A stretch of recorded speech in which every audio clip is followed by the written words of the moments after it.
Chapter 33. When Mr. St. John went, it was beginning to snow. The whirling storm continued all night. The next day a keen wind brought fresh and blinding falls.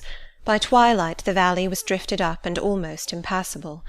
I had closed my shutter, laid a mat to the door to prevent the snow from blowing in under it, trimmed my fire, and after sitting nearly an hour on the hearth listening to the muffled fury of the tempest, I lit a candle, took down Marmion, and beginning.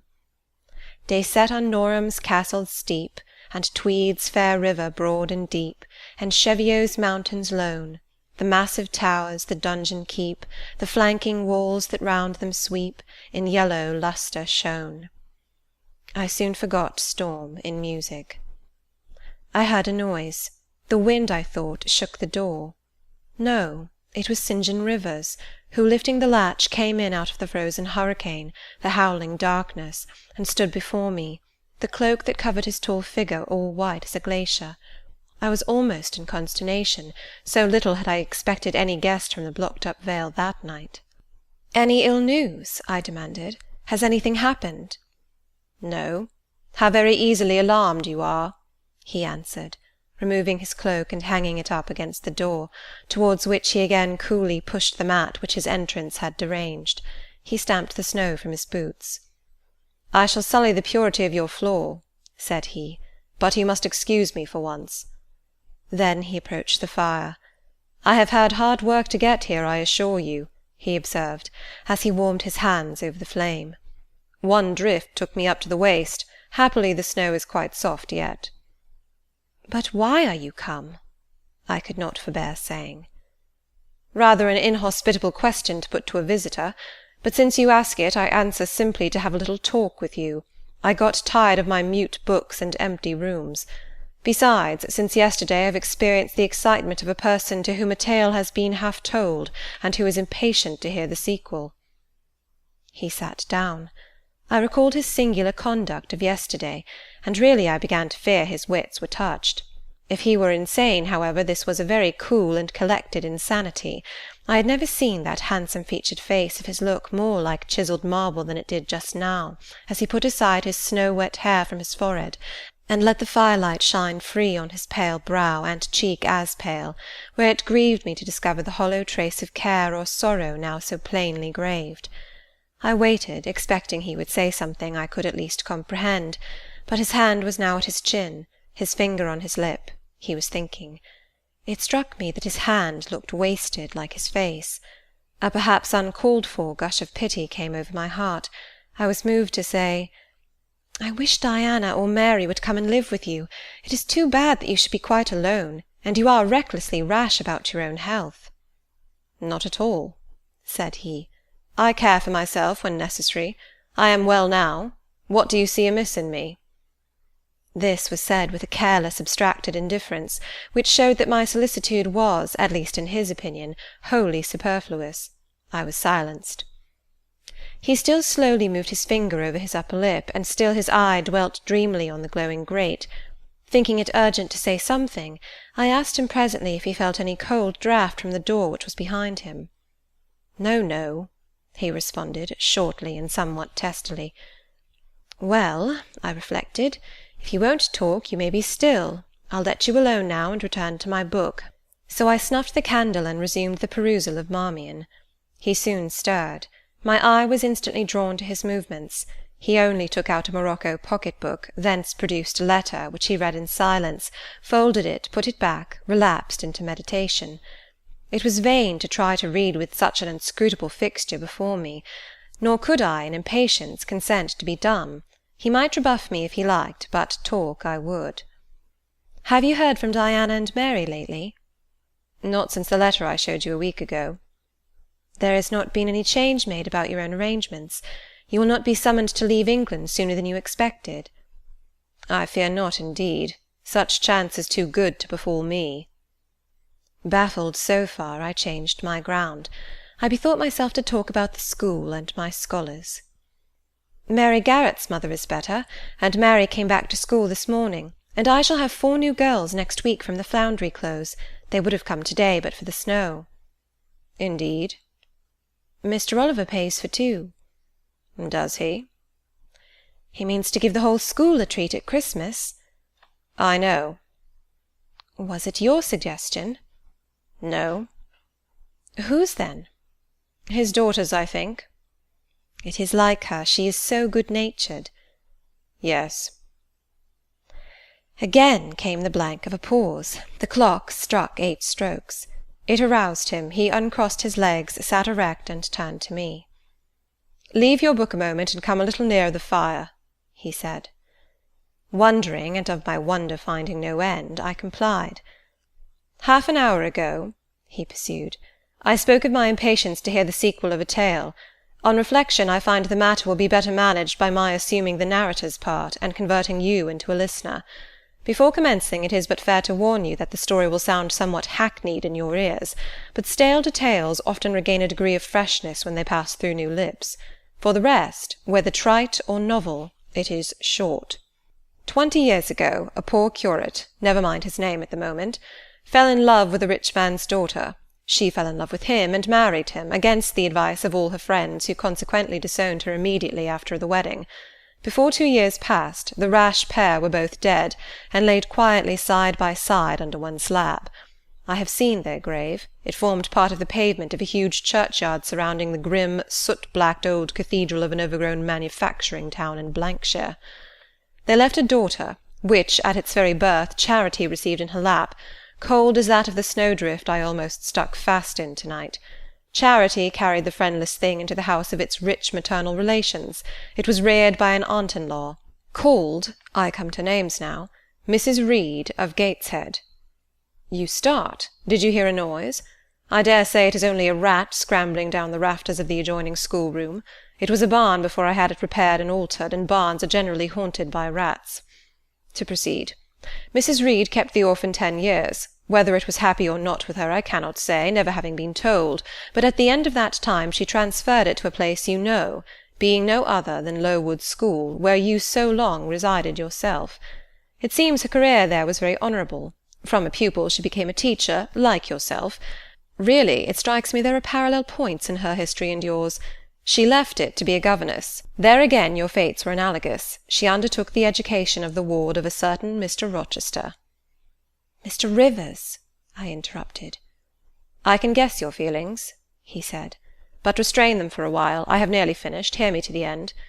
Of Mr. Rochester's character I know nothing, but the one fact that he professed to offer honourable marriage to this young girl, and that at the very altar she discovered he had a wife yet alive, though a lunatic. What his subsequent conduct and proposals were is a matter of pure conjecture, but when an event transpired which rendered inquiry after the governess necessary, it was discovered she was gone. No one could tell when, where, or how. She had left Thornfield Hall in the night. Every research after her course had been vain. The country had been scoured far and wide. No vestige of information could be gathered respecting her. Yet that she should be found has become a matter of serious urgency. Advertisements have been put in all the papers. I myself have received a letter from one Mr. Briggs, solicitor, communicating the details I have just imparted. Is it not an odd tale? Just tell me this, said I, and since you know so much, you can surely tell it me. What of Mr. Rochester? How and where is he? What is he doing? Is he well? I am ignorant of all concerning Mr. Rochester. The letter never mentions him, but to narrate the fraudulent and illegal attempt I have adverted to. You should rather ask the name of the governess, the nature of the event which requires her appearance. Did no one go to Thornfield Hall, then? Did no one see Mr. Rochester? I suppose not. But they wrote to him? Of course. And what did he say? Who has his letters? Mr. Briggs intimates that the answer to his application was not from Mr. Rochester, but from a lady. It is signed Alice Fairfax. I felt cold and dismayed. My worst fears were then probably true. He had in all probability left England and rushed in reckless desperation to some former haunt on the continent. And what opiate for his severe sufferings, what object for his strong passions had he sought there? I dared not answer the question. Oh, my poor master, once almost my husband, whom I had often called my dear Edward. He must have been a bad man, observed Mr. Rivers. You don't know him, don't pronounce an opinion upon him, I said with warmth. Very well, he answered quietly. and indeed my head is otherwise occupied than with him. I have my tale to finish. Since you won't ask the governess's name, I must tell it of my own accord. Stay, I have it here. It is always more satisfactory to see important points written down, fairly committed to black and white. And the pocket-book was again deliberately produced, opened, sought through. From one of its compartments was extracted a shabby slip of paper, hastily torn off. I recognized in its texture and its stains of ultramarine and lake and vermilion the ravished margin of the portrait cover. He got up, held it close to my eyes, and I read, traced in Indian ink, in my own handwriting, the words Jane Eyre, the work doubtless of some moment of abstraction. "Briggs wrote to me of a Jane Eyre," he said. "The advertisements demanded a Jane Eyre. I knew a Jane Elliot. I confess I had my suspicions, but it was only yesterday afternoon they were at once resolved into certainty. You own the name and renounce the alias?" "Yes, yes, but where is Mr. Briggs? He perhaps knows more of Mr. Rochester than you do." "Briggs is in London. I should doubt his knowing anything at all about Mr. Rochester. It is not in Mr. Rochester he is interested. Meantime you forget essential points in pursuing trifles. You do not inquire why Mr. Briggs sought after you, what he wanted with you." "Well, what did he want?" "Merely to tell you that your uncle, Mr. Eyre of Madeira, is dead, that he has left you all his property, and that you are now rich. Merely that. Nothing more." "I? Rich?" "Yes, you, rich, quite an heiress." Silence succeeded. "You must prove your identity, of course," resumed St. John presently, "a step which will offer no difficulties. You can then enter on immediate possession. Your fortune is vested in the English funds. Briggs has the will and the necessary documents." Here was a new card turned up. It is a fine thing, reader, to be lifted in a moment from indigence to wealth, a very fine thing, but not a matter one can comprehend, or consequently enjoy all at once. And then there are other chances in life far more thrilling and rapture-giving. This is solid, an affair of the actual world, nothing ideal about it. All its associations are solid and sober, and its manifestations are the same. One does not jump and spring and shout hurrah at hearing one has got a fortune. One begins to consider responsibilities, and to ponder business. On a base of steady satisfaction rise certain grave cares, and we contain ourselves and brood over our bliss with a solemn brow. Besides, the words legacy, bequest, go side by side with the words death, funeral. My uncle, I had heard, was dead, my only relative. Ever since being made aware of his existence, I had cherished the hope of one day seeing him. Now I never should. And then this money came only to me, not to me and a rejoicing family, but to my isolated self. It was a grand boon, doubtless, and independence would be glorious. Yes, I felt that. That thought swelled my heart. "You unbend your forehead at last," said Mr. Rivers. "I thought Medusa had looked at you, and that you were turning into stone. Perhaps now you will ask how much you are worth." "How much am I worth?" "Oh, a trifle. Nothing, of course, to speak of. 20,000 pounds, I think they say. But what is that?" 20,000 pounds! Here was a new stunner. I had been calculating on 4,000 or 5,000. This news actually took my breath for a moment. Mr. St. John, whom I had never heard laugh before, laughed now. "Well," said he, "if you had committed a murder, and I had told you your crime was discovered, you could scarcely look more aghast." "It is a large sum. Don't you think there is a mistake?" "No mistake at all." "Perhaps you have read the figures wrong. It may be 2,000. "It is written in letters, not figures. 20,000. I again felt rather like an individual of but average gastronomical powers sitting down to a feast alone at a table spread with provisions for 100. Mr. Rivers rose now and put his cloak on. "If it were not such a very wild night," he said, "I would send Hannah down to keep you company. You look too desperately miserable to be left alone. But Hannah, poor woman, could not stride the drift so well as I. Her legs are not quite so long. So I must e'en leave you to your sorrows. Good night." He was lifting the latch. A sudden thought occurred to me. "Stop 1 minute," I cried. "Well?" "It puzzles me to know why Mr. Briggs wrote to you about me. or how he knew you, or could fancy that you, living in such an out-of-the-way place, had the power to aid in my discovery. "Oh, I'm a clergyman," he said, "and the clergy are often appealed to about odd matters." Again the latch rattled. "No, that does not satisfy me," I exclaimed, and indeed there was something in the hasty and unexplanatory reply which, instead of allaying, piqued my curiosity more than ever. "It is a very strange piece of business," I added. "I must know more about it." "Another time." "No, tonight, tonight!" And as he turned from the door I placed myself between it and him. He looked rather embarrassed. "You certainly shall not go till you have told me all," I said. "I would rather not just now." "You shall, you must."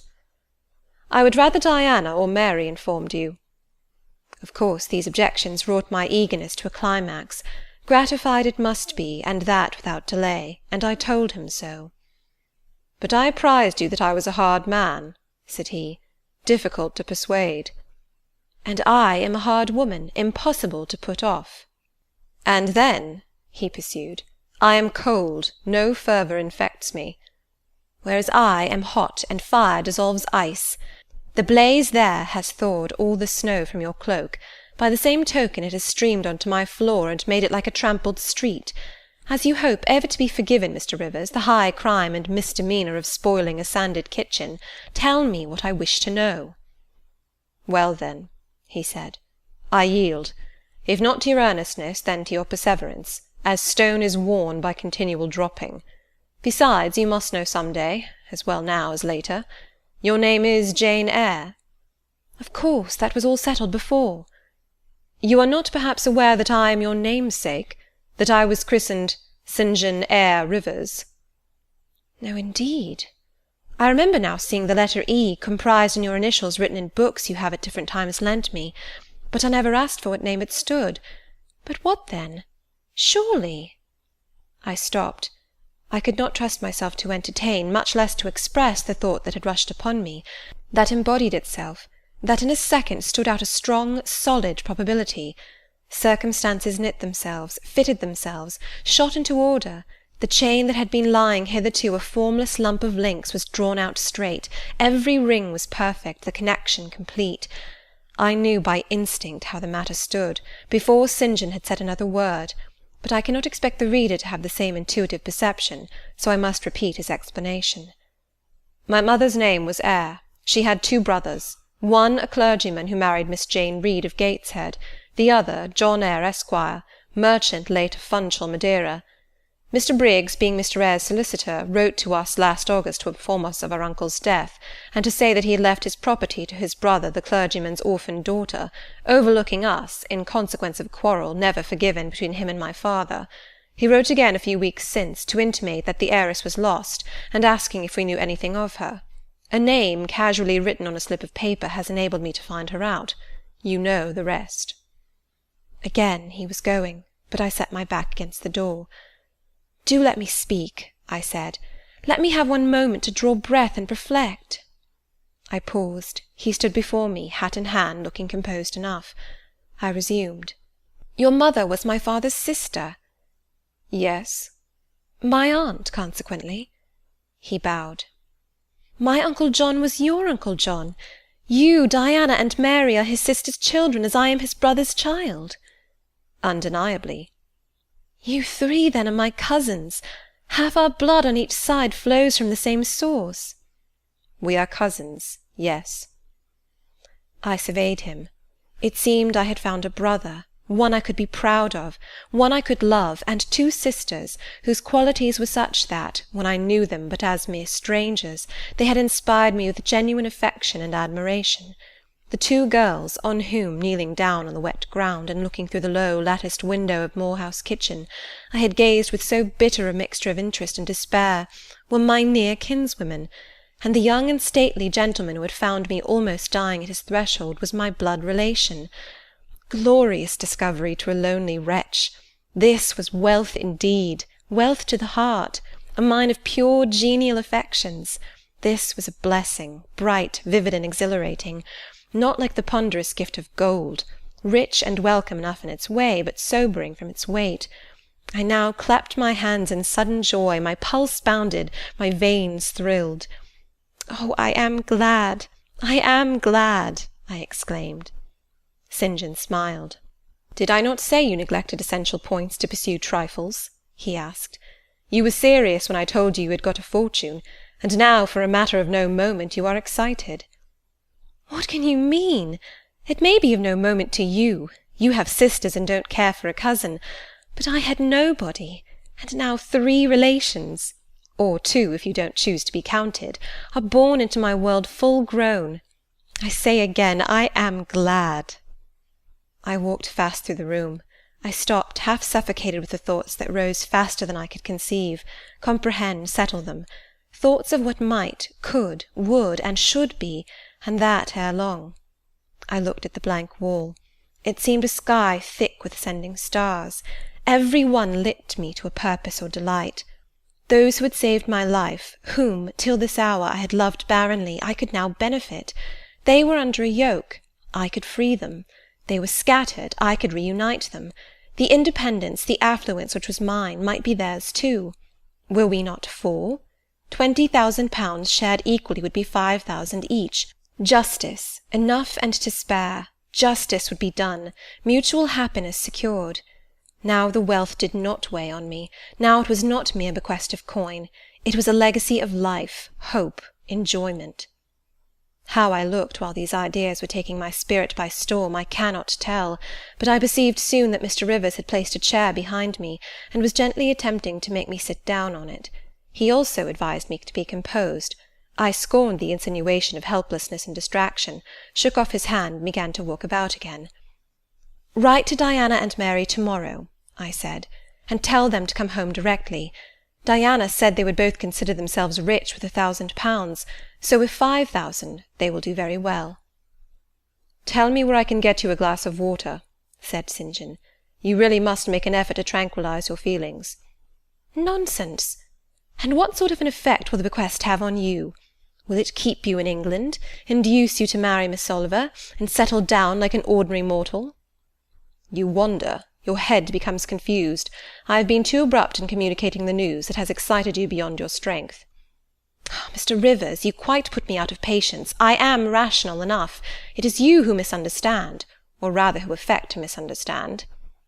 "Perhaps if you explained yourself a little more fully, I should comprehend better." "Explain? What is there to explain?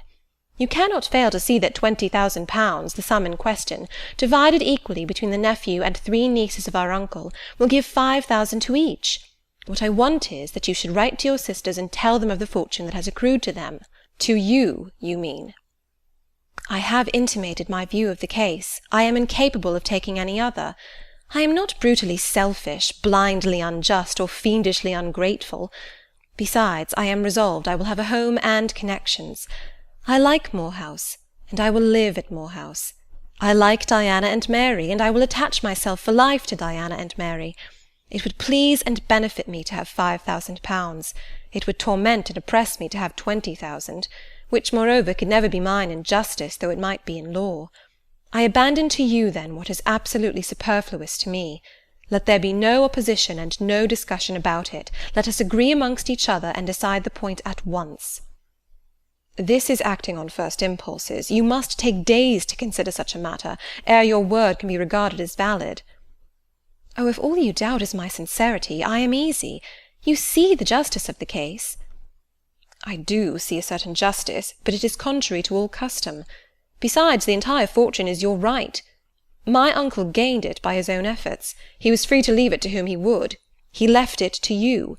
After all, justice permits you to keep it. You may, with a clear conscience, consider it absolutely your own." "With me," said I, "it is fully as much a matter of feeling as of conscience. I must indulge my feelings. I so seldom have had an opportunity of doing so. Were you to argue, object, and annoy me for a year, I could not forego the delicious pleasure of which I have caught a glimpse, that of repaying, in part, a mighty obligation, and winning to myself lifelong friends." "You think so now," rejoined St. John, "because you do not know what it is to possess, nor consequently to enjoy wealth. You cannot form a notion of the importance £20,000 would give you, of the place it would enable you to take in society, of the prospects it would open to you. You cannot— And you, I interrupted, cannot at all imagine the craving I have for fraternal and sisterly love. I never had a home. I never had brothers and sisters. I must and will have them now. You are not reluctant to admit me and own me, are you? Jane, I will be your brother. My sisters will be your sisters, without stipulating for this sacrifice of your just rights. Brother? Yes, at the distance of 1,000 leagues. Sisters? Yes, slaving among strangers. I, wealthy, gorged with gold I never earned and do not merit. You, penniless, famous equality and fraternization, close union, intimate attachment. But, Jane, your aspirations after family ties and domestic happiness may be realized otherwise than by the means you contemplate. You may marry. Nonsense again. Marry? I don't want to marry, and never shall marry. That is saying too much. Such hazardous affirmations are a proof of the excitement under which you labour. It is not saying too much. I know what I feel, and how averse are my inclinations to the bare thought of marriage. No one would take me for love, and I will not be regarded in the light of a mere money speculation. And I do not want a stranger, unsympathizing, alien, different from me. I want my kindred, those with whom I have full fellow-feeling. Say again you will be my brother. When you uttered the words I was satisfied, happy. Repeat them, if you can. Repeat them sincerely. I think I can. I know I have always loved my own sisters, and I know on what my affection for them is grounded, respect for their worth and admiration of their talents. You too have principle and mind. Your tastes and habits resemble Diana's and Mary's. Your presence is always agreeable to me. In your conversation I have already for some time found a salutary solace. I feel I can easily and naturally make room in my heart for you, as my third and youngest sister. Thank you. That contents me for tonight. Now you had better go, for if you stay longer you will perhaps irritate me afresh by some mistrustful scruple. And the school, Miss Eyre? It must now be shut up, I suppose? No, I will retain my post of mistress till you get a substitute. He smiled approbation. We shook hands, and he took leave. I need not narrate in detail the further struggles I had and arguments I used to get matters regarding the legacy settled as I wished. My task was a very hard one, but as I was absolutely resolved, as my cousins saw at length that my mind was really and immutably fixed on making a just division of the property, as they must in their own hearts have felt the equity of the intention, and must besides have been innately conscious that in my place they would have done precisely what I wished to do, they yielded at length so far as to consent to put the affair to arbitration. The judges chosen were Mr. Oliver and an able lawyer.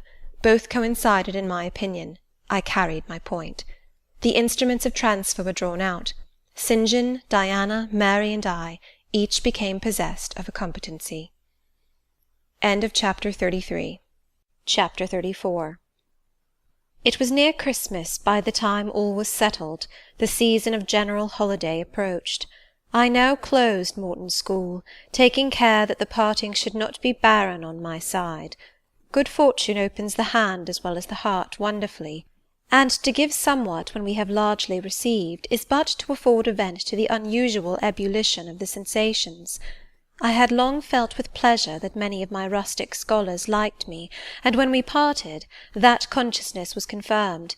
They manifested their affection plainly and strongly. Deep was my gratification to find I had really a place in their unsophisticated hearts.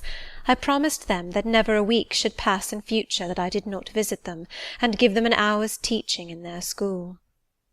Mr. Rivers came up, as, having seen the classes, now numbering 60 girls, file out before me, and locked the door, I stood with the key in my hand, exchanging a few words of special farewell with some half-dozen of my best scholars, as decent, respectable, modest, and well-informed young women as could be found in the ranks of the British peasantry. And that is saying a great deal, for after all the British peasantry are the best taught, best mannered, most self-respecting of any in Europe. Since those days I have seen paysans and bäuerinnen, and the best of them seemed to me ignorant, coarse, and besotted, compared with my Morton girls. "Do you consider you have got your reward for a season of exertion?" asked Mr. Rivers when they were gone. Does not the consciousness of having done some real good in your day and generation give pleasure?" "Doubtless." "And you have only toiled a few months. Would not a life devoted to the task of regenerating your race be well spent?" "Yes," I said, "but I could not go on so for ever. I want to enjoy my own faculties as well as to cultivate those of other people. I must enjoy them now. Don't recall either my mind or body to the school. I am out of it, and disposed for a full holiday." He looked grave. "What now? What sudden eagerness is this you evince? What are you going to do?" "To be active as I can. And first I must beg you to set Hannah at liberty, and get somebody else to wait on you." "Do you want her?" "Yes, to go with me to Moor House. Diana and Mary will be at home in a week, and I want to have everything in order against their arrival." "I understand. I thought you were for flying off on some excursion. It is better so. Hannah will go with you." "Tell her to be ready by to-morrow, then, and here is the schoolroom key. I will give you the key of my cottage in the morning." He took it. "You give it up very gleefully," said he. "I don't quite understand your light-heartedness, because I cannot tell what employment you propose to yourself as a substitute for the one you are relinquishing. What aim, what purpose, what ambition in life have you now?" "My first aim will be to clean down. Do you comprehend the full force of the expression? To clean down Moor House from chamber to cellar. My next, to rub it up with beeswax, oil, and an indefinite number of cloths, till it glitters again. My third, to arrange every chair, table, bed, carpet, with mathematical precision. Afterwards I shall go near to ruin you in coals and peat to keep up good fires in every room. And lastly, the 2 days preceding that on which your sisters are expected will be devoted by Hannah and me to such a beating of eggs, sorting of currants, grating of spices, compounding of Christmas cakes, chopping up of materials for mince pies, and solemnizing of other culinary rites, as words can convey but an inadequate notion of to the uninitiated like you. My purpose, in short, is to have all things in an absolutely perfect state of readiness for Diana and Mary before next Thursday, and my ambition is to give them a beau ideal of a welcome when they come." St. John smiled slightly. Still he was dissatisfied. "It is all very well for the present," said he, "but seriously, I trust that when the first flush of vivacity is over, you will look a little higher than domestic endearments and household joys." "The best things the world has," I interrupted. "No, Jane, no. This world is not the scene of fruition. Do not attempt to make it so, nor of rest. Do not turn slothful." "I mean, on the contrary, to be busy." "Jane, I excuse you for the present. 2 months' grace I allow you for the full enjoyment of your new position, and for pleasing yourself with this late-found charm of relationship. But then I hope you'll begin to look beyond Moor House and Morton and sisterly society, than the selfish calm and sensual comfort of civilized affluence. I hope your energies will then once more trouble you with their strength." I looked at him with surprise. "St. John," I said, "I think you are almost wicked to talk so. I am disposed to be as content as a queen, and you try to stir me up to restlessness. To what end?" "To the end of turning to profit the talents which God has committed to your keeping, and of which he will surely one day demand a strict account. Jane, I shall watch you closely and anxiously, I warn you of that. And try to restrain the disproportionate fervour with which you throw yourself into commonplace home pleasures. Don't cling so tenaciously to ties of the flesh. Save your constancy and ardour for an adequate cause. Forbear to waste them on trite, transient objects. Do you hear, Jane?" "Yes, just as if you were speaking Greek. I feel I have adequate cause to be happy, and I will be happy. Good-bye." Happy at Moor House I was, and hard I worked, and so did Hannah. She was charmed to see how jovial I could be amidst the bustle of a house turned topsy-turvy, how I could brush and dust and clean and cook. And really, after a day or two of confusion worse confounded, it was delightful by degrees to invoke order from the chaos ourselves had made.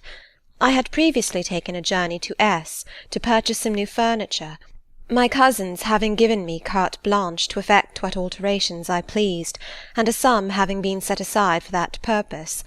The ordinary sitting-room and bedrooms I left much as they were, for I knew Diana and Mary would derive more pleasure from seeing again the old homely tables and chairs and beds than from the spectacle of the smartest innovations. Still, some novelty was necessary, to give to their return the piquancy with which I wished it to be invested. Dark handsome new carpets and curtains, an arrangement of some carefully selected antique ornaments in porcelain and bronze, new coverings and mirrors and dressing-cases for the toilet-tables, answered the end. They looked fresh without being glaring. A spare parlour and bedroom I refurnished entirely, with old mahogany and crimson upholstery. I laid canvas on the passage and carpets on the stairs. When all was finished, I thought Moor House as complete a model of bright, modest snugness within, as it was, at this season, a specimen of wintry waste and desert dreariness without. The eventful Thursday at length came. They were expected about dark, and ere dusk fires were lit upstairs and below. The kitchen was in perfect trim. Hannah and I were dressed, and all was in readiness. St. John arrived first. I had entreated him to keep quite clear of the house till everything was arranged, and indeed the bare idea of the commotion, at once sordid and trivial, going on within its walls sufficed to scare him to estrangement. He found me in the kitchen, watching the progress of certain cakes for tea, then baking. Approaching the hearth, he asked, "If I was at last satisfied with housemaid's work?" I answered by inviting him to accompany me on a general inspection of the result of my labours. With some difficulty I got him to make the tour of the house. He just looked in at the doors I opened, and when he had wandered upstairs and downstairs, he said I must have gone through a great deal of fatigue and trouble to have effected such considerable changes in so short a time, but not a syllable did he utter indicating pleasure in the improved aspect of his abode. This silence damped me. I thought perhaps the alterations had disturbed some old associations he valued. I inquired whether this was the case, no doubt in a somewhat crestfallen tone. "Not at all. He had, on the contrary, remarked I had scrupulously respected every association. He feared, indeed, I must have bestowed more thought on the matter than it was worth. How many minutes, for instance, had I devoted to studying the arrangement of this very room? By the by, could I tell him where such a book was?" I showed him the volume on the shelf. He took it down, and withdrawing to his accustomed window recess, he began to read it. Now I did not like this reader. St. John was a good man, but I began to feel he had spoken truth of himself when he said he was hard and cold. The humanities and amenities of life had no attraction for him, its peaceful enjoyments no charm. Literally he lived only to aspire, after what was good and great, certainly, but still he would never rest, nor approve of others resting round him. As I looked at his lofty forehead, still and pale as a white stone, at his fine lineaments fixed in study, I comprehended all at once that he would hardly make a good husband, that it would be a trying thing to be his wife. I understood, as by inspiration, the nature of his love for Miss Oliver. I agreed with him that it was but a love of the senses. I comprehended how he should despise himself for the feverish influence it exercised over him, how he should wish to stifle and destroy it, how he should mistrust its ever conducting permanently to his happiness or hers. I saw he was of the material from which nature hews her heroes, Christian and pagan, her lawgivers, her statesmen, her conquerors, a steadfast bulwark for great interests to rest upon, but at the fireside too often a cold, cumbrous column, gloomy and out of place. This parlour is not his sphere, I reflected. The Himalayan ridge or Caffrey bush, even the plague-cursed Guinea coast swamp would suit him better. Well may he eschew the calm of domestic life. It is not his element. There his faculties stagnate. They cannot develop or appear to advantage.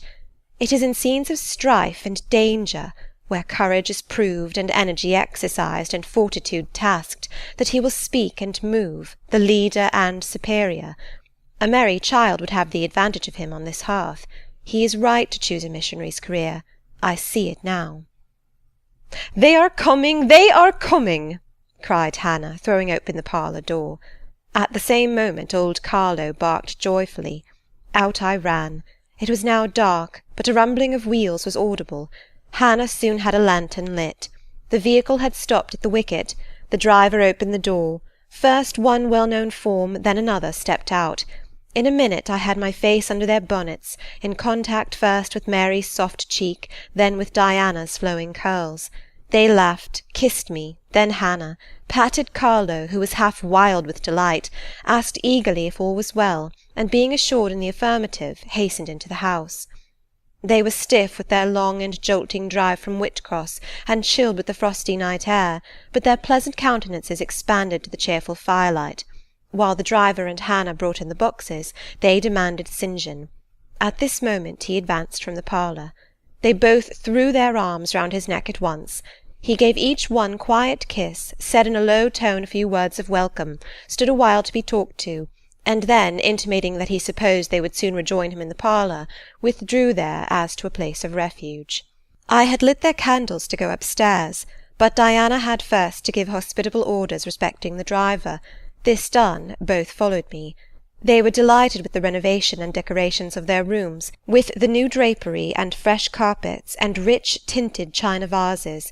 They expressed their gratification ungrudgingly. I had the pleasure of feeling that my arrangements met their wishes exactly, and that what I had done added a vivid charm to their joyous return home. Sweet was that evening. My cousins, full of exhilaration, were so eloquent in narrative and comment that their fluency covered St. John's taciturnity. He was sincerely glad to see his sisters, but in their glow of fervour and flow of joy he could not sympathize. The event of the day, that is, the return of Diana and Mary, pleased him, but the accompaniments of that event, the glad tumult, the garrulous glee of reception, irked him. I saw he wished the calmer morrow was come. In the very meridian of the night's enjoyment, about an hour after tea, a rap was heard at the door. Hannah entered with the intimation that "a poor lad was come, at that unlikely time, to fetch Mr. Rivers to see his mother, who was drawing away." "Where does she live, Hannah?" "Clear up at Whitcross Brow, almost 4 miles off, and more in moss all the way." "Tell him I will go." "I'm sure, sir, you had better not. It's the worst road to travel after dark that can be. There's no track at all over the bog. And then it is such a bitter night, the keenest wind you ever felt. You had better send word, sir, that you will be there in the morning." But he was already in the passage, putting on his cloak, and without one objection, one murmur, he departed. It was then 9 o'clock. He did not return till midnight. Starved and tired enough he was, but he looked happier than when he set out. He had performed an act of duty, made an exertion, felt his own strength to do and deny, and was on better terms with himself. I am afraid the whole of the ensuing week tried his patience. It was Christmas week. We took to no settled employment, but spent it in a sort of merry domestic dissipation. The air of the moors, the freedom of home, the dawn of prosperity, acted on Diana and Mary's spirits like some life-giving elixir. They were gay from morning till noon, and from noon till night.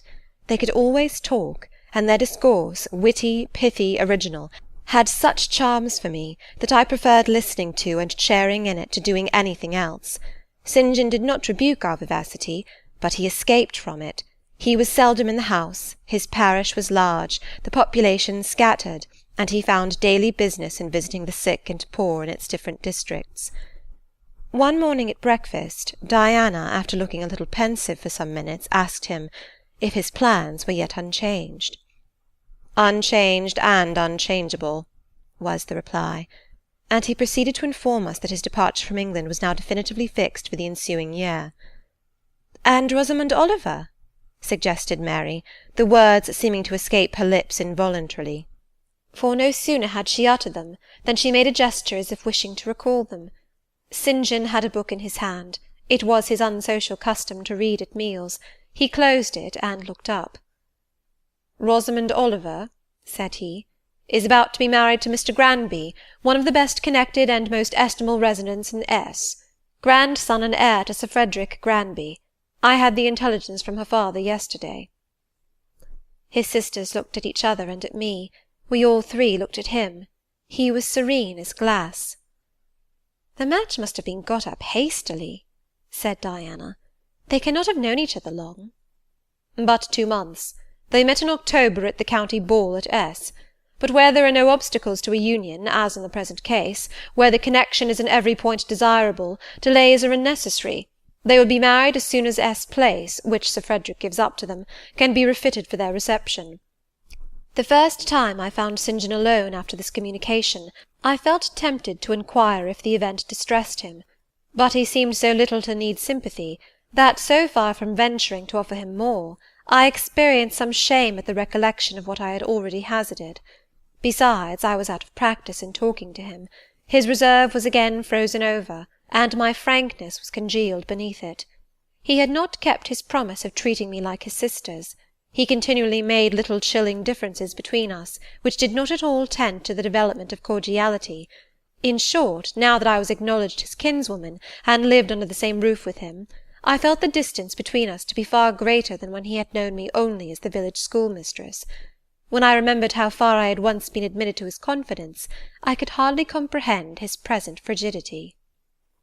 Such being the case, I felt not a little surprised when he raised his head suddenly from the desk over which he was stooping, and said, "You see, Jane, the battle is fought, and the victory won."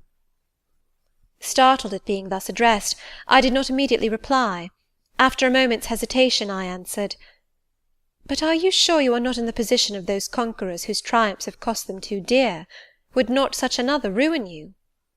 "I think not, and if I were it does not much signify. I shall never be called upon to contend for such another. The event of the conflict is decisive. My way is now clear. I thank God for it." So saying, he returned to his papers and his silence. As our mutual happiness, i.e. Diana's, Mary's, and mine, settled into a quieter character, and we resumed our usual habits and regular studies, St. John stayed more at home. He sat with us in the same room, sometimes for hours together.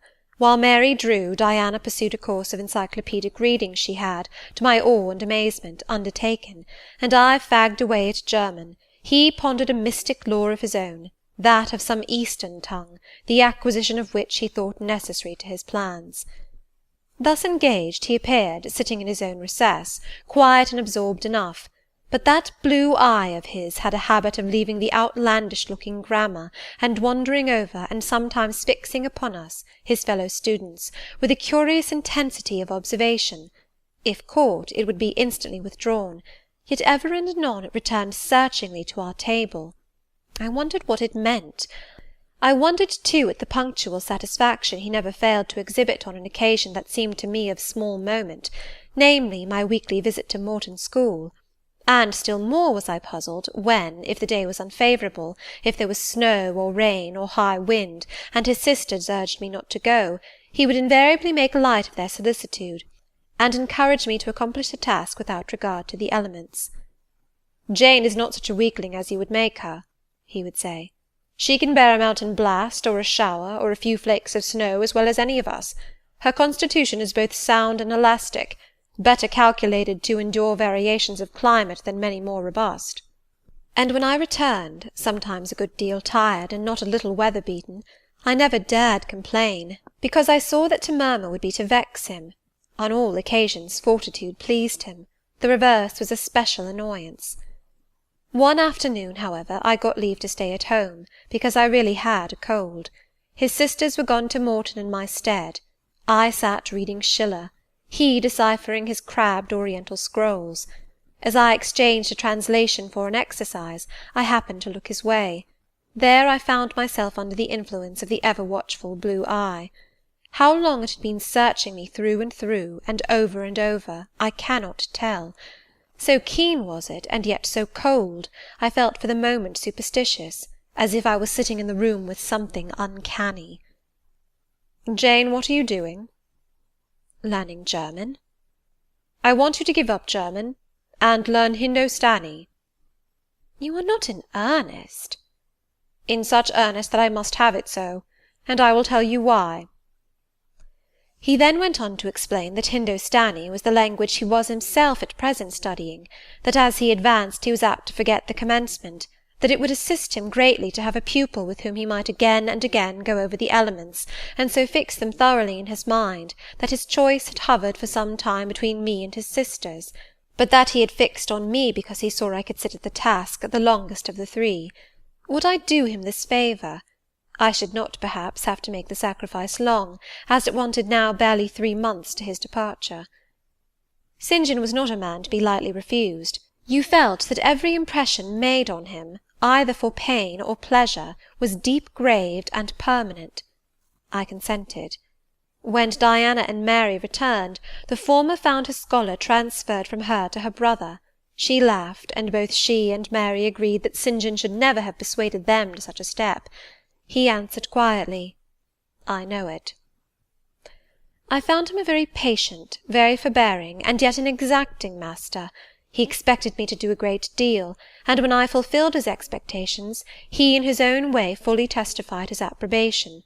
By degrees he acquired a certain influence over me that took away my liberty of mind. His praise and notice were more restraining than his indifference. I could no longer talk or laugh freely when he was by, because a tiresomely importunate instinct reminded me that vivacity, at least in me, was distasteful to him.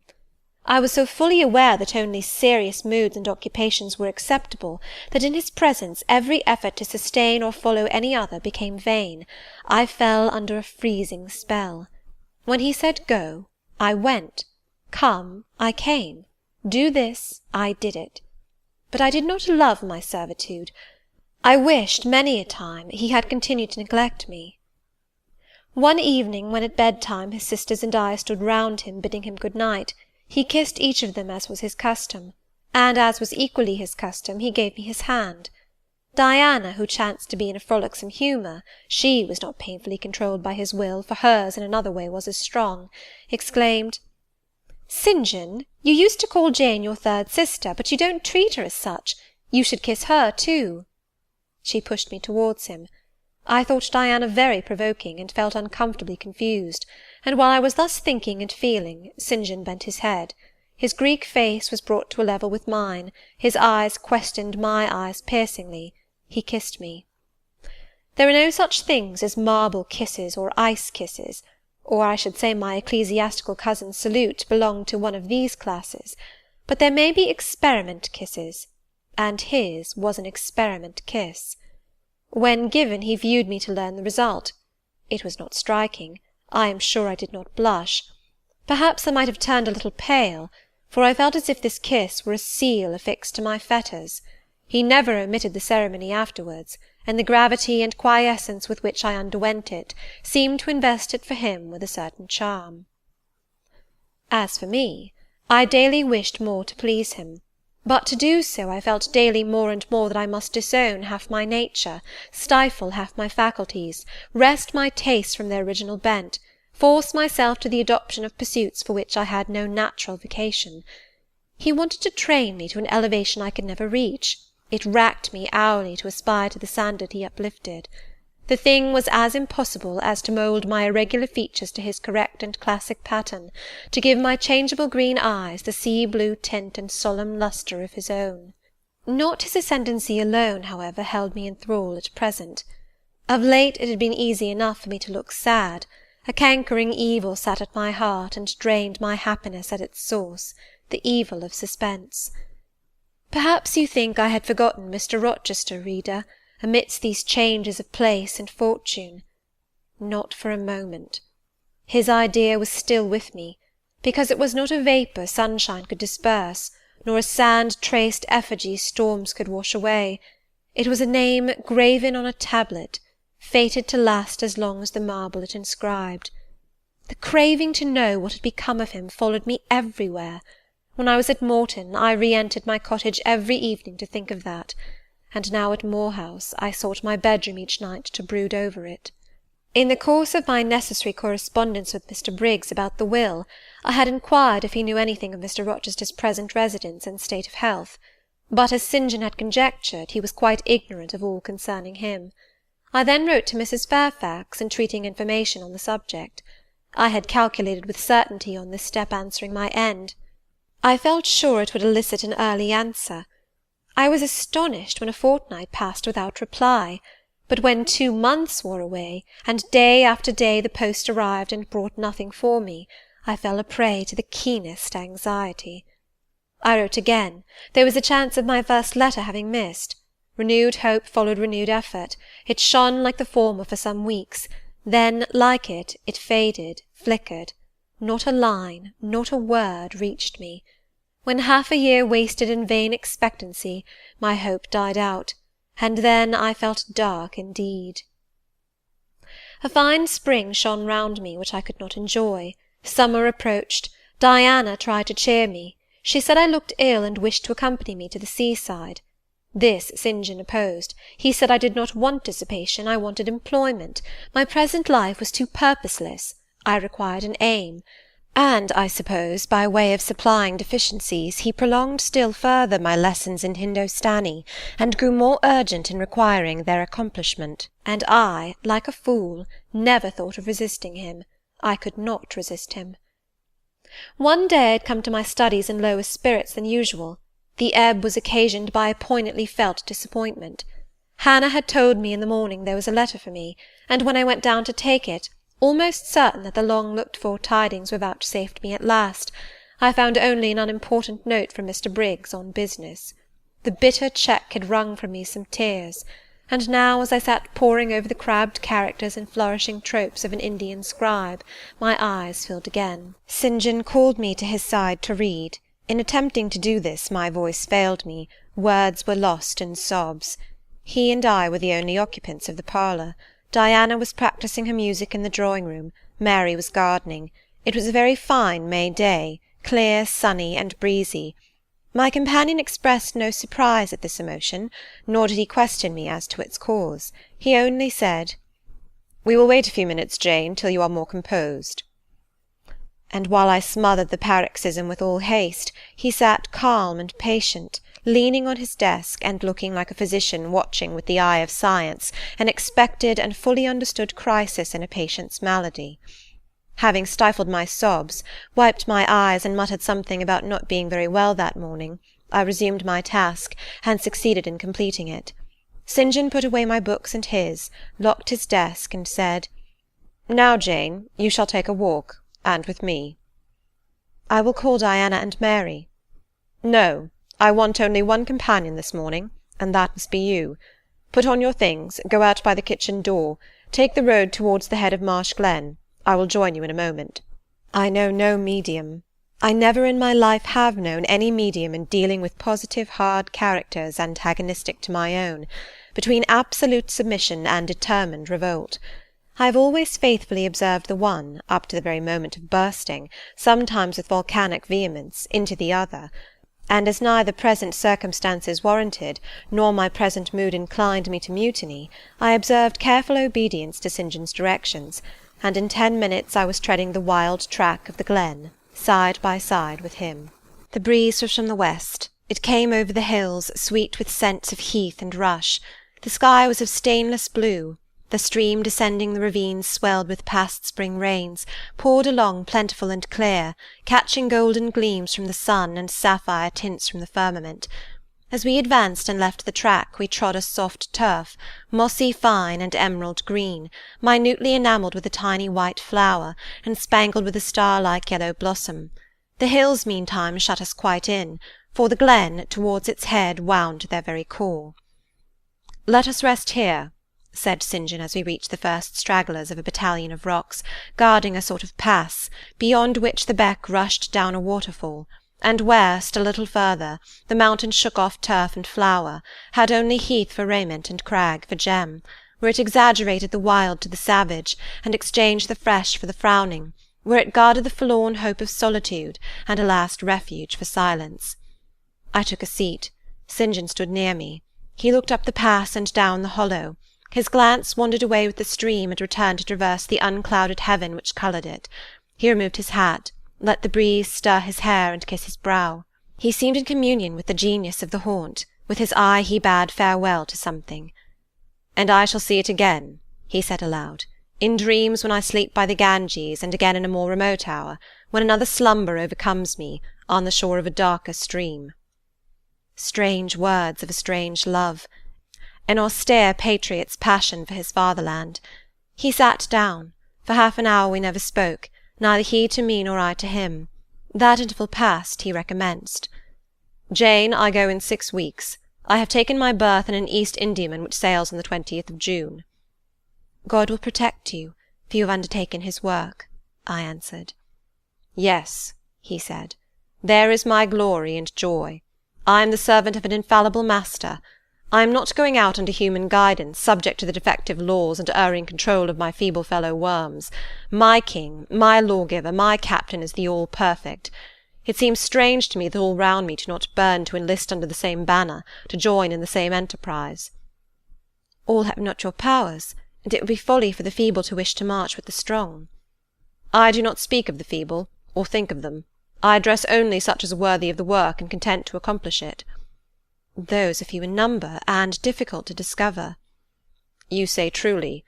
But when found, it is right to stir them up, to urge and exhort them to the effort, to show them what their gifts are and why they were given, to speak heaven's message in their ear, to offer them, direct from God, a place in the ranks of his chosen." "If they are really qualified for the task, will not their own hearts be the first to inform them of it?" I felt as if an awful charm was framing round and gathering over me. I trembled to hear some fatal words spoken which would at once declare and rivet the spell. "And what does your heart say?" demanded St. John. "My heart is mute, my heart is mute," I answered, struck and thrilled. "Then I must speak for it," continued the deep, relentless voice. "Jane, come with me to India. Come as my helpmeet and fellow-labourer." The glen and sky spun round, the hills heaved. It was as if I had heard a summons from heaven, as if a visionary messenger, like him of Macedonia, had announced, "Come over and help us." But I was no apostle. I could not behold the herald. I could not receive his call. "Oh, St. John," I cried, "have some mercy!" I appealed to one who, in the discharge of what he believed his duty, knew neither mercy nor remorse. He continued, "God and nature intended you for a missionary's wife. It is not personal, but mental endowments they have given you. You are formed for labour, not for love. A missionary's wife you must, shall be. You shall be mine. I claim you, not for my pleasure, but for my sovereign's service." "I am not fit for it. I have no vocation," I said. He had calculated on these first objections. He was not irritated by them. Indeed, as he leaned back against the crag behind him, folded his arms on his chest, and fixed his countenance, I saw he was prepared for a long and trying opposition, and to take in a stock of patience to last him to its close, resolved, however, that that close should be conquest for him. "Humility, Jane," said he, "is the groundwork of Christian virtues. You say right that you are not fit for the work. Who is fit for it? Or who, that ever was truly called, believed himself worthy of the summons? I, for instance, am but dust and ashes. With St. Paul I acknowledge myself the chiefest of sinners, but I do not suffer this sense of my personal vileness to daunt me. I know my leader, that he is just as well as mighty, and while he has chosen a feeble instrument to perform a great task, he will, from the boundless stores of his providence, supply the inadequacy of the means to the end. Think like me, Jane. Trust like me. It is the rock of ages I ask you to lean on. Do not doubt but it will bear the weight of your human weakness." "I do not understand a missionary life. I have never studied missionary labours." "There I, humble as I am, can give you the aid you want. I can set you your task from hour to hour, stand by you always, help you from moment to moment. This I could do in the beginning. Soon, for I know your powers, you would be as strong and apt as myself, and would not require my help." "But my powers, where are they for this undertaking? I do not feel them. Nothing speaks or stirs in me while you talk. I am sensible of no light kindling, no life quickening, no voice counselling or cheering. Oh, I wish I could make you see how much my mind is at this moment like a rayless dungeon, with one shrinking fear fettered in its depths, the fear of being persuaded by you to attempt what I cannot accomplish." "I have an answer for you. Hear it. I have watched you ever since we first met. I have made you my study for 10 months. I have proved you in that time by sundry tests. And what have I seen and elicited? In the village school I found you could perform well, punctually, uprightly, labour uncongenial to your habits and inclinations. I saw you could perform it with capacity and tact. You could win while you controlled. In the calm with which you learnt you had become suddenly rich, I read a mind clear of the vice of Demas. Lucre had no undue power over you. In the resolute readiness with which you cut your wealth into 4 shares, keeping but 1 to yourself, and relinquishing the 3 others to the claim of abstract justice, I recognized a soul that revelled in the flame and excitement of sacrifice. In the tractability with which, at my wish, you forsook a study in which you were interested, and adopted another because it interested me, in the untiring assiduity with which you have since persevered in it, in the unflagging energy and unshaken temper with which you have met its difficulties, I acknowledge the complement of the qualities I seek. Jane, you are docile, diligent, disinterested, faithful, constant, and courageous, very gentle and very heroic. Cease to mistrust yourself. I can trust you unreservedly. As a conductress of Indian schools and a helper amongst Indian women, your assistance will be to me invaluable. My iron shroud contracted round me. Persuasion advanced with slow, sure step. Shut my eyes as I would, these last words of his succeeded in making the way, which had seemed blocked up, comparatively clear. My work, which had appeared so vague, so hopelessly diffuse, condensed itself as he proceeded, and assumed a definite form under his shaping hand. He waited for an answer. I demanded a quarter of an hour to think before I again hazarded a reply. "Very willingly," he rejoined, and rising he strode a little distance up the pass, threw himself down on a swell of heath, and there lay still. I can do what he wants me to do. I am forced to see and acknowledge that, I meditated. That is, if life be spared me. But I feel mine is not the existence to be long protracted under an Indian sun. What then? He does not care for that. When my time came to die, he would resign me, in all serenity and sanctity, to the God who gave me. The case is very plain before me. In leaving England I should leave a loved but empty land.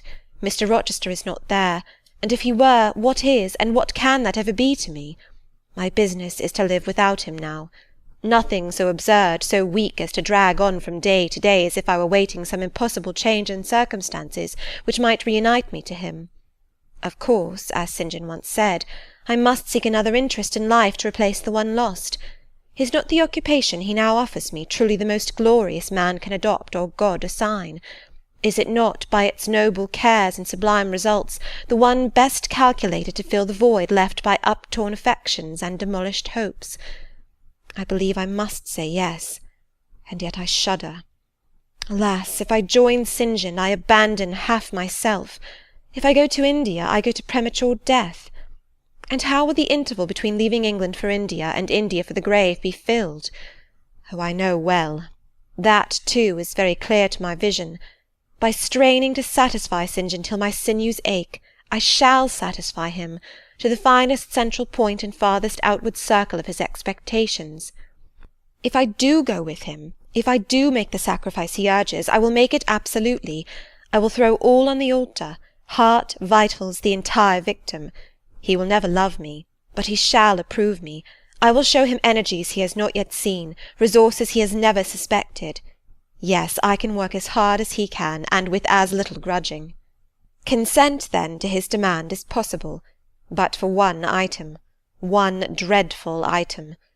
It is that he asks me to be his wife, and has no more of a husband's heart for me than that frowning giant of a rock down which the stream is foaming in yonder gorge. He prizes me as a soldier would a good weapon, and that is all. Unmarried to him, this would never grieve me. But can I let him complete his calculations, coolly put into practice his plans, go through the wedding ceremony? Can I receive from him the bridal ring, endure all the forms of love, which I doubt not he would scrupulously observe, and know that the spirit was quite absent? Can I bear the consciousness that every endearment he bestows is a sacrifice made on principle? No, such a martyrdom would be monstrous. I will never undergo it. As his sister I might accompany him, not as his wife. I will tell him so. I looked towards the knoll. There he lay, still as a prostrate column, his face turned to me, his eye beaming watchful and keen. He started to his feet and approached me. I am ready to go to India, if I may go free. Your answer requires a commentary, he said. It is not clear. You have hitherto been my adopted brother, I your adopted sister. Let us continue as such. You and I had better not marry." He shook his head. "Adopted fraternity will not do in this case. If you were my real sister it would be different. I should take you and seek no wife. But as it is, either our union must be consecrated and sealed by marriage, or it cannot exist.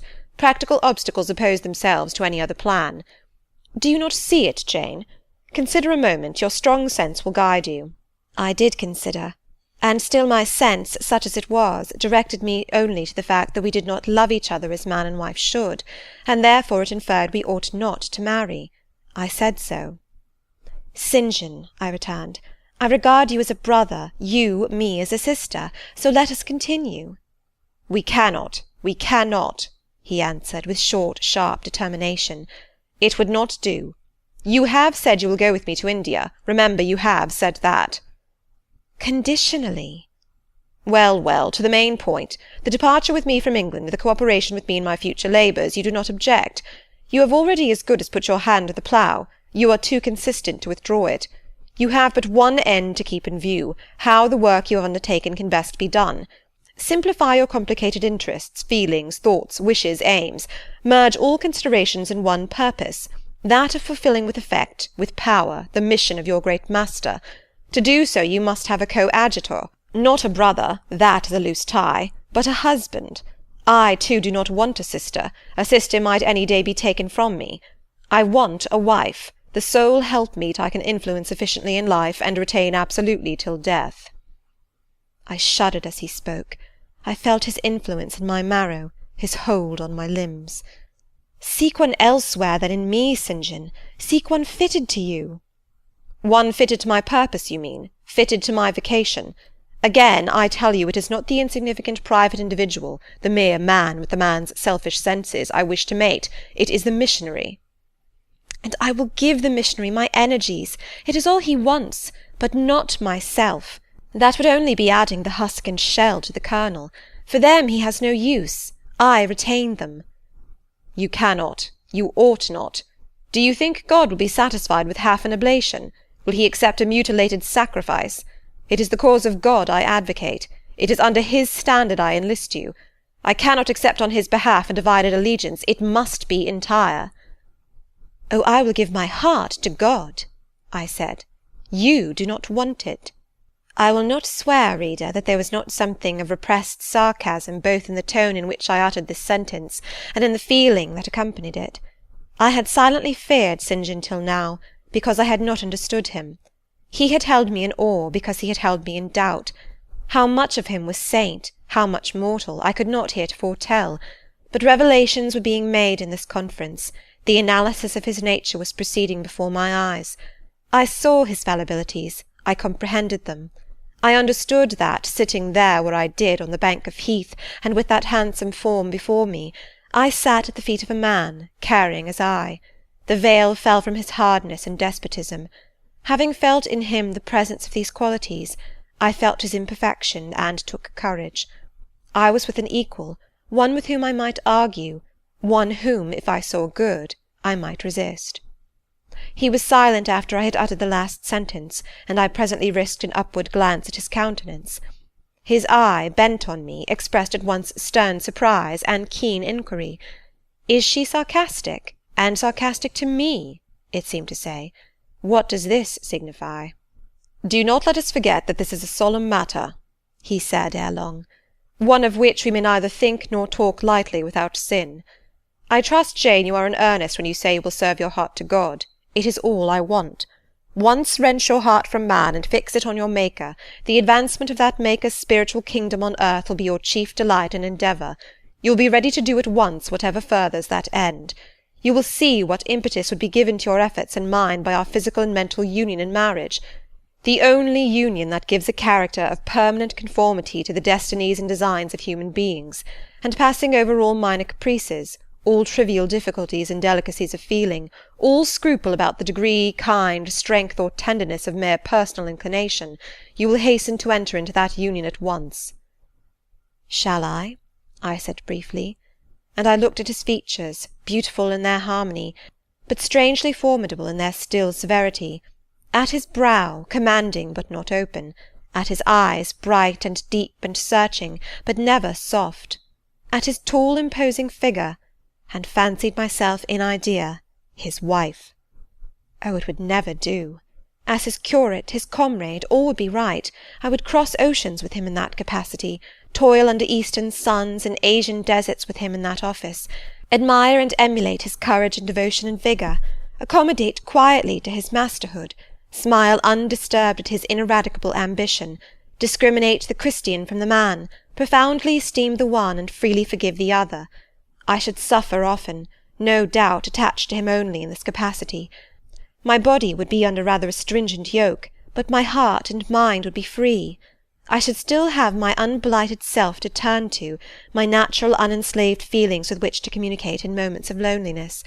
There would be recesses in my mind which would be only mine, to which he never came, and sentiments growing there fresh and sheltered which his austerity could never blight, nor his measured warrior march trample down. But as his wife, at his side always, and always constrained, and always checked, forced to keep the fire of my nature continually low, to compel it to burn inwardly and never utter a cry, though the imprisoned flame consumed vital after vital, this would be unendurable. "St. John," I exclaimed, when I had got so far in my meditation. "Well," he answered icily. "I repeat, I freely consent to go with you as your fellow missionary, but not as your wife. I cannot marry you and become part of you." "A part of me you must become," he answered steadily. "Otherwise the whole bargain is void. How can I, a man not yet 30, take out with me to India a girl of 19, unless she be married to me? How can we be for ever together, sometimes in solitude, sometimes amidst savage tribes, and unwed?" "Very well," I said shortly. "Under the circumstances, quite as well as if I were either your real sister, or a man and a clergyman like yourself." "It is known that you are not my sister. I cannot introduce you as such. To attempt it would be to fasten injurious suspicions on us both. And for the rest, though you have a man's vigorous brain, you have a woman's heart, and it would not do." "It would do," I affirmed with some disdain. "Perfectly well. I have a woman's heart, but not where you are concerned. For you I have only a comrade's constancy, a fellow soldier's frankness, fidelity, fraternity, if you like, a neophyte's respect and submission to his hierophant. Nothing more. Don't fear." "It is what I want," he said, speaking to himself. "It is just what I want. And there are obstacles in the way. They must be hewn down. Jane, you would not repent marrying me. Be certain of that. We must be married. There is no other way. And undoubtedly enough of love would follow upon marriage to render the union right even in your eyes." "I scorn your idea of love," I could not help saying, as I rose up and stood before him, leaning my back against the rock. "I scorn the counterfeit sentiment you offer. Yes, St. John, and I scorn you when you offer it." He looked at me fixedly, compressing his well-cut lips while he did so. Whether he was incensed or surprised or what, it was not easy to tell. He could command his countenance thoroughly. "I scarcely expected to hear that expression from you," he said. "I think I have done and uttered nothing to deserve scorn." I was touched by his gentle tone, and overawed by his high, calm mien. "Forgive me the words, St. John, but it is your own fault that I have been roused to speak so unguardedly. You have introduced a topic in which our natures are at variance, a topic we should never discuss. The very name of love is an apple of discord between us. If the reality were required, what should we do? How should we feel? My dear cousin, abandon your scheme of marriage. Forget it." "No," said he. "It is a long-cherished scheme, and the only one which can secure my great end, but I shall urge you no further at present. To-morrow I leave home for Cambridge. I have many friends there to whom I should wish to say farewell. I shall be absent a fortnight. Take that space of time to consider my offer, and do not forget that if you reject it, it is not me you deny, but God. Through my means he opens to you a noble career. As my wife only can you enter upon it. Refuse to be my wife, and you limit yourself for ever to a track of selfish ease and barren obscurity. Tremble lest in that case you should be numbered with those who have denied the faith, and are worse than infidels." He had done. Turning from me, he once more looked to river, looked to hill. But this time his feelings were all pent in his heart. I was not worthy to hear them uttered. As I walked by his side homeward, I read well in his iron silence all he felt towards me, the disappointment of an austere and despotic nature, which has met resistance where it expected submission, the disapprobation of a cool and flexible judgment, which has detected in another feelings and views in which it has no power to sympathize. In short, as a man, he would have wished to coerce me into obedience. It was only as a sincere Christian he bore so patiently with my perversity, and allowed so long a space for reflection and repentance. That night, after he had kissed his sisters, he thought proper to forget even to shake hands with me, but left the room in silence. I, who, though I had no love, had much friendship for him, was hurt by the marked omission, so much hurt that tears started to my eyes. "I see you and St. John have been quarrelling, Jane," said Diana, during our walk on the moor. "But go after him. He is now lingering in the passage expecting you. He will make it up." I have not much pride under such circumstances. I would always rather be happy than dignified, and I ran after him. He stood at the foot of the stairs. "Good night, St. John," said I. "Good night, Jane," he replied calmly. "Then shake hands," I added. What a cold, loose touch he impressed on my fingers! He was deeply displeased by what had occurred that day. Cordiality would not warm, nor tears move him. No happy reconciliation was to be had with him, no cheering smile or generous word. But still the Christian was patient and placid, and when I asked him if he forgave me, he answered that he was not in the habit of cherishing the remembrance of vexation, that he had nothing to forgive, not having been offended. And with that answer he left me. I would much rather he had knocked me down. Chapter 34. Chapter 35. He did not leave for Cambridge the next day, as he had said he would. He deferred his departure a whole week, and during that time he made me feel what severe punishment a good yet stern, a conscientious yet implacable man can inflict on one who has offended him. Without one overt act of hostility, one upbraiding word, he contrived to impress me momently with the conviction that I was put beyond the pale of his favour. Not that St. John harboured a spirit of unchristian vindictiveness, not that he would have injured a hair of my head, if it had been fully in his power to do so. Both by nature and principle, he was superior to the mean gratification of vengeance. He had forgiven me for saying I scorned him in his love, but he had not forgotten the words, and as long as he and I lived, he never would forget them. I saw by his look, when he turned to me, that they were always written on the air between me and him. Whenever I spoke, they sounded in my voice to his ear, and their echo toned every answer he gave me. He did not abstain from conversing with me. He even called me as usual each morning to join him at his desk, and I fear the corrupt man within him had a pleasure unimparted to, and unshared by, the pure Christian, in evincing with what skill he could, while acting and speaking apparently just as usual, extract from every deed and every phrase the spirit of interest and approval which had formerly communicated a certain austere charm to his language and manner. To me he was in reality become no longer flesh, but marble. His eye was a cold, bright, blue gem, his tongue a speaking instrument, nothing more. All this was torture to me, refined, lingering torture. It kept up a slow fire of indignation and a trembling trouble of grief, which harassed and crushed me altogether. I felt how, if I were his wife, this good man, pure as the deep sunless source, could soon kill me, without drawing from my veins a single drop of blood, or receiving on his own crystal conscience the faintest stain of crime. Especially I felt this when I made any attempt to propitiate him. No ruth met my ruth. He experienced no suffering from estrangement, no yearning after reconciliation, and though more than once my fast-falling tears blistered the page over which we both bent, they produced no more effect on him than if his heart had been really a matter of stone or metal. To his sisters, meantime, he was somewhat kinder than usual, as if afraid that mere coldness would not sufficiently convince me how completely I was banished and banned. He added the force of contrast, and this I am sure he did not by force, but on principle.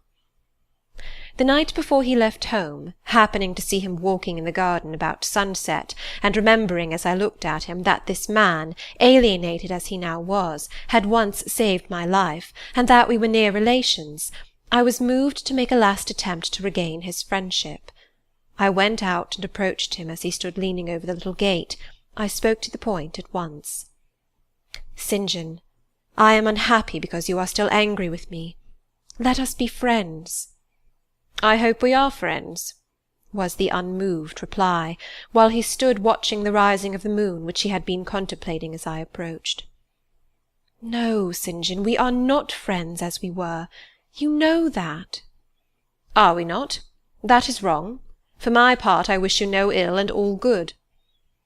"I believe you, St. John, for I am sure you are incapable of wishing any one ill. But as I am your kinswoman, I should desire somewhat more of affection than that sort of general philanthropy you extend to mere strangers." "Of course," he said, "your wish is reasonable, and I am far from regarding you as a stranger." This, spoken in a cool, tranquil tone, was mortifying and baffling enough. Had I attended to the suggestions of pride and ire, I should immediately have left him, but something worked within me more strongly than those feelings could. I deeply venerated my cousin's talent and principle. His friendship was of value to me. To lose it tried me severely. I would not so soon relinquish the attempt to reconquer it. "Must we part in this way, St. John? And when you go to India, will you leave me so, without a kinder word than you have yet spoken?" He now turned quite from the moon and faced me. "When I go to India, Jane, will I leave you? What? Do you not go to India?" "You said I could not unless I married you." "And you will not marry me? You adhere to that resolution?" Reader, do you know, as I do, what terror those cold people can put into the ice of their questions?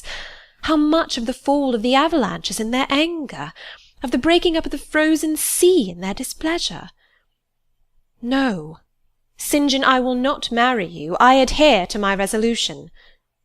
The avalanche had shaken and slid a little forward, but it did not yet crash down. "Once more, why this refusal?" he asked. "Formerly," I answered, "because you did not love me. Now, I reply, because you almost hate me. If I were to marry you, you would kill me. You are killing me now." His lips and cheeks turned white, quite white. "I should kill you. I am killing you. Your words are such as ought not to be used, violent, unfeminine, and untrue. They betray an unfortunate state of mind. They merit severe reproof. They would seem inexcusable, but that it is the duty of man to forgive his fellow even until 77 times. I had finished the business now. While earnestly wishing to erase from his mind the trace of my former offence, I had stamped on that tenacious surface another and far deeper impression. I had burnt it in. "Now you will indeed hate me," I said. "It is useless to attempt to conciliate you. I see I have made an eternal enemy of you." A fresh wrong did these words inflict, the worse because they touched on the truth. That bloodless lip quivered to a temporary spasm. I knew the steely ire I had whetted. I was heart-wrung. "You utterly misinterpret my words," I said, at once seizing his hand. "I have no intention to grieve or pain you. Indeed, I have not." Most bitterly he smiled. Most decidedly he withdrew his hand from mine. "And now you recall your promise, and will not go to India at all, I presume?" said he, after a considerable pause. "Yes, I will, as your assistant," I answered. A very long silence succeeded. What struggle there was in him between nature and grace in this interval I cannot tell. Only singular gleams scintillated in his eyes, and strange shadows passed over his face. He spoke at last. "I before proved to you the absurdity of a single woman of your age proposing to accompany abroad a single man of mine. I proved it to you in such terms as, I should have thought, would have prevented your ever again alluding to the plan. That you have done so, I regret, for your sake." I interrupted him. Anything like a tangible reproach gave me courage at once. "Keep to common sense, St. John. You are verging on nonsense. You pretend to be shocked by what I have said. You are not really shocked, for with your superior mind you cannot be either so dull or so conceited as to misunderstand my meaning. I say again, I will be your curate if you like, but never your wife." Again he turned lividly pale, but as before controlled his passion perfectly. He answered emphatically but calmly, "A female curate, who is not my wife, would never suit me. With me, then, it seems you cannot go. But if you are sincere in your offer, I will, while in town, speak to a married missionary, whose wife needs a coadjutor. Your own fortune will make you independent of the Society's aid, and thus you may still be spared the dishonour of breaking your promise and deserting the band you engaged to join." Now I never had, as the reader knows, either given any formal promise or entered into any engagement, and this language was all much too hard and much too despotic for the occasion. I replied, "There is no dishonour, no breach of promise, no desertion in the case. I am not under the slightest obligation to go to India, especially with strangers. With you I would have ventured much, because I admire, confide in, and as a sister I love you. But I am convinced that, go when and with whom I would, I should not live long in that climate." "Ah, you are afraid of yourself," he said, curling his lip. "I am. God did not give me my life to throw away, and to do as you wish me would, I begin to think, be almost equivalent to committing suicide. Moreover, before I definitively resolve on quitting England, I will know for certain whether I cannot be of greater use by remaining in it than by leaving it." "What do you mean?" "It would be fruitless to attempt to explain, but there is a point on which I have long endured painful doubt, and I can go nowhere till by some means that doubt is removed." "I know where your heart turns and to what it clings. The interest you cherish is lawless and unconsecrated. Long since you ought to have crushed it. Now you should blush to allude to it. You think of Mr. Rochester?" It was true. I confessed it by silence. "Are you going to seek Mr. Rochester?" "I must find out what has become of him." "It remains for me, then," he said, "to remember you in my prayers, and to entreat God for you in all earnestness that you may not indeed become a castaway. I had thought I recognized in you one of the chosen, but God sees not as man sees. His will be done." He opened the gate, passed through it, and strayed away down the glen. He was soon out of sight. On re-entering the parlour, I found Diana standing at the window, looking very thoughtful. Diana was a great deal taller than I. She put her hand on my shoulder, and stooping examined my face. "Jane," she said, "you are always agitated and pale now. I am sure there is something the matter. Tell me what business St. John and you have on hands. I have watched you this half-hour from the window. You must forgive my being such a spy, but for a long time I have fancied I hardly know what.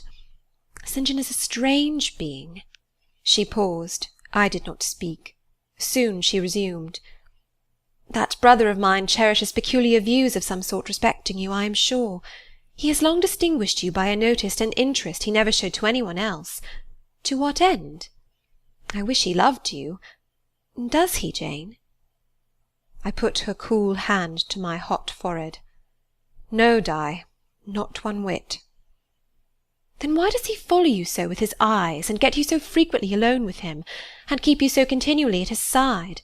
Mary and I had both concluded he wished you to marry him." "He does. He has asked me to be his wife." Diana clapped her hands. "Oh, that is just what we hoped and thought! And you will marry him, Jane, won't you? And then he will stay in England." "Far from that, Diana. His sole idea in proposing to me is to procure a fitting fellow-labourer in his Indian toils." "What? He wishes you to go to India?" "Yes." "Madness!" she exclaimed. "You would not live 3 months there, I am certain. You never shall go. You have not consented, have you, Jane?" "I have refused to marry him." "And have consequently displeased him?" she suggested. "Deeply. He will never forgive me, I fear. Yet I offered to accompany him as his sister." "It was frantic folly to do so, Jane. Think of the task you undertook, one of incessant fatigue, where fatigue kills even the strong, and you are weak." St. John, you know him, would urge you to impossibilities.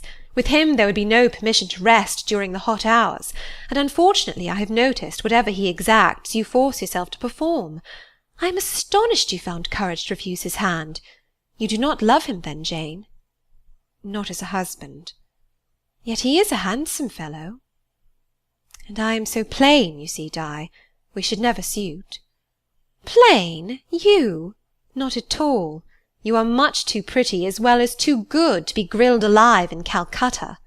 And again she earnestly conjured me to give up all thoughts of going out with her brother. I must indeed, I said, for when just now I repeated the offer of serving him for a deacon, he expressed himself shocked at my want of decency. He seemed to think I had committed an impropriety in proposing to accompany him unmarried, as if I had not from the first hoped to find in him a brother, and habitually regarded him as such. What makes you say he does not love you, Jane? You should hear himself on the subject. He has again and again explained that it is not himself, but his office he wishes to mate. He has told me I am formed for labour, not for love, which is true, no doubt. But in my opinion, if I am not formed for love, it follows that I am not formed for marriage. Would it not be strange, Di, to be chained for life to a man who regarded one but as a useful tool? Insupportable, unnatural, out of the question. And then, I continued, though I have only sisterly affection for him now, yet, if forced to be his wife, I can imagine the possibility of conceiving an inevitable, strange, torturing kind of love for him, because he is so talented, and there is often a certain heroic grandeur in his look, manner, and conversation. In that case my lot would become unspeakably wretched. He would not want me to love him, and if I showed the feeling, he would make me sensible that it was a superfluity, unrequired by him, unbecoming in me. I know he would. And yet St. John is a good man, said Diana. He is a good and a great man, but he forgets pitilessly the feelings and claims of little people in pursuing his own large views. It is better, therefore, for the insignificant to keep out of his way, lest in his progress he should trample them down. Here he comes. I will leave you, Diana. And I hastened upstairs as I saw him entering the garden. But I was forced to meet him again at supper. During that meal he appeared just as composed as usual. I had thought he would hardly speak to me, and I was certain he had given up the pursuit of his matrimonial scheme. The sequel showed I was mistaken on both points. He addressed me precisely in his ordinary manner, or what had of late been his ordinary manner, one scrupulously polite. No doubt he had invoked the help of the Holy Spirit to subdue the anger I had roused in him, and now believed he had forgiven me once more. For the evening reading before prayers he selected the 21st chapter of Revelation. It was at all times pleasant to listen while from his lips fell the words of the Bible.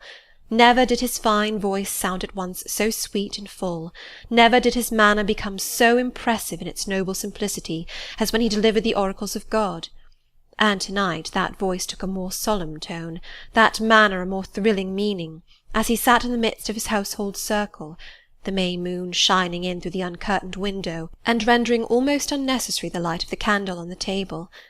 As he sat there, bending over the great old Bible, and described from its page the vision of the new heaven and new earth, told how God would come to dwell with men, how he would wipe away all tears from their eyes, and promised that there should be no more death, neither sorrow nor crying, nor any more pain, because the former things were passed away. The succeeding words thrilled me strangely as he spoke them, especially as I felt, by the slight, indescribable alteration in sound, that in uttering them his eye had turned on me. "He that overcometh shall inherit all things, and I will be his God, and he shall be my son. But," was slowly, distinctly read, "the fearful, the unbelieving, etc., shall have their part in the lake which burneth with fire and brimstone, which is the second death." Henceforward I knew what fate St. John feared for me.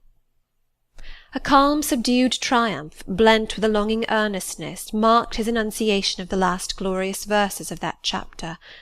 The reader believed his name was already written in the Lamb's book of life, and he yearned after the hour which should admit him to the city to which the kings of the earth bring their glory and honour. which has no need of sun or moon to shine in it, because the glory of God lightens it, and the Lamb is the light thereof. In the prayer following the chapter, all his energy gathered, all his stern zeal woke. He was in deep earnest, wrestling with God, and resolved on a conquest. He supplicated strength for the weak-hearted, guidance for wanderers from the fold, a return, even at the 11th hour, for those whom the temptations of the world and the flesh were luring from the narrow path. He asked, he urged, he claimed the boon of a brand snatched from the burning. Earnestness is ever deeply solemn. First, as I listened to the prayer, I wondered at his. Then, when it continued and rose, I was touched by it, and at last awed. He felt the greatness and goodness of his purpose so sincerely, others who heard him plead for it could not but feel it too.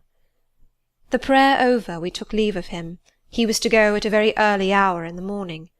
Diana and Mary, having kissed him, left the room, in compliance, I think, with a whispered hint from him. I tendered my hand and wished him a pleasant journey. "Thank you, Jane. As I said, I shall return from Cambridge in a fortnight. That space, then, is yet left to you for reflection.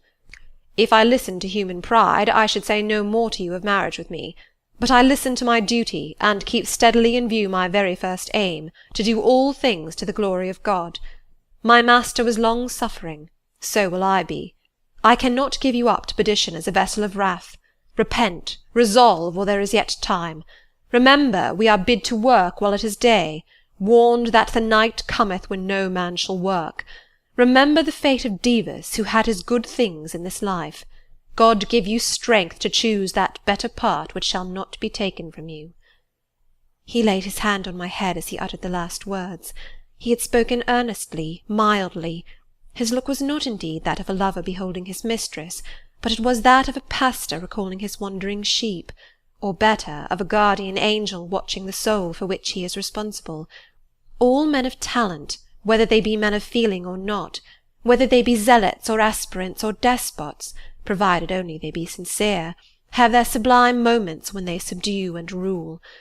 I felt veneration for St. John, veneration so strong that its impetus thrust me at once to the point I had so long shunned. I was tempted to cease struggling with him, to rush down the torrent of his will into the gulf of his existence, and there lose my own. I was almost as hard beset by him now as I had been once before, in a different way, by another. I was a fool both times. To have yielded then would have been an error of principle, to have yielded now would have been an error of judgment. So I think at this hour, when I look back to the crisis through the quiet medium of time, I was unconscious of folly at the instant. I stood motionless under my hierophant's touch. My refusals were forgotten, my fears overcome, my wrestlings paralysed. The impossible, i.e. my marriage with St. John, was fast becoming the possible. All was changing utterly with a sudden sweep. Religion called, angels beckoned, God commanded, life rolled together like a scroll, death's gates opening, showed eternity beyond.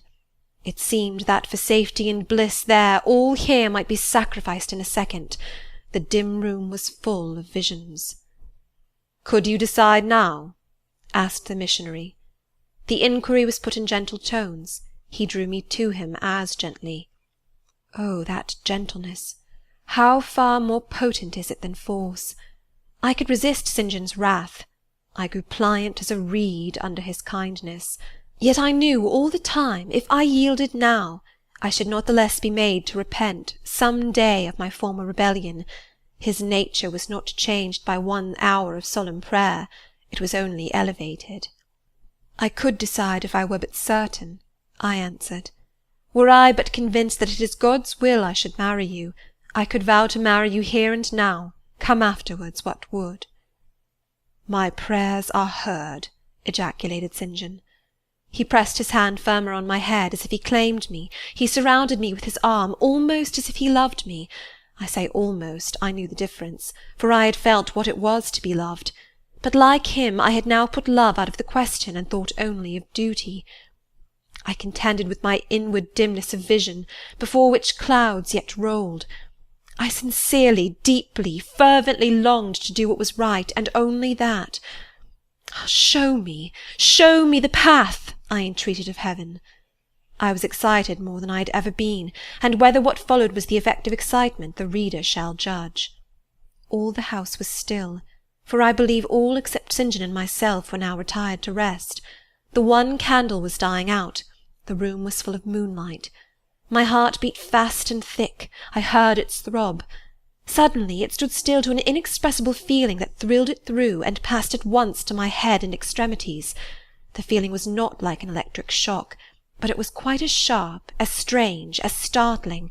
It acted on my senses as if their utmost activity hitherto had been but torpor, from which they were now summoned and forced to wake. They rose expectant. Eye and ear waited while the flesh quivered on my bones. "What have you heard? What do you see?" asked St. John. I saw nothing, but I heard a voice somewhere cry, "Jane! Jane! Jane!" Nothing more. "Oh God! What is it?" I gasped. I might have said, "Where is it?" for it did not seem in the room, nor in the house, nor in the garden. It did not come out of the air, nor from under the earth, nor from overhead. I had heard it. Where or whence, forever impossible to know. And it was the voice of a human being, a known, loved, well-remembered voice, that of Edward Fairfax Rochester, and it spoke in pain and woe, wildly, eerily, urgently. "I am coming," I cried. "Wait for me. Oh, I will come." I flew to the door and looked into the passage. It was dark. I ran out into the garden. It was void. "Where are you?" I exclaimed. The hills beyond Marsh Glen sent the answer faintly back. "Where are you?" I listened. The wind sighed low in the firs. All was moorland loneliness and midnight hush. "Downed superstition," I commented, as that spectre rose up black by the black yew at the gate. "This is not thy deception, nor thy witchcraft. It is the work of nature. She was roused and did no miracle, but her best." I broke from St. John, who had followed and would have detained me. It was my time to assume ascendancy. My powers were in play and in force. I told him to forbear question or remark. I desired him to leave me. I must and would be alone. He obeyed at once. Where there is energy to command well enough, obedience never fails. I mounted to my chamber, locked myself in, fell on my knees, and prayed in my way, a different way to St. John's, but effective in its own fashion. I seemed to penetrate very near a mighty spirit, and my soul rushed out in gratitude at his feet. I rose from the thanksgiving, took a resolve, and lay down, unscared, enlightened, eager but for the daylight. End of chapter 35.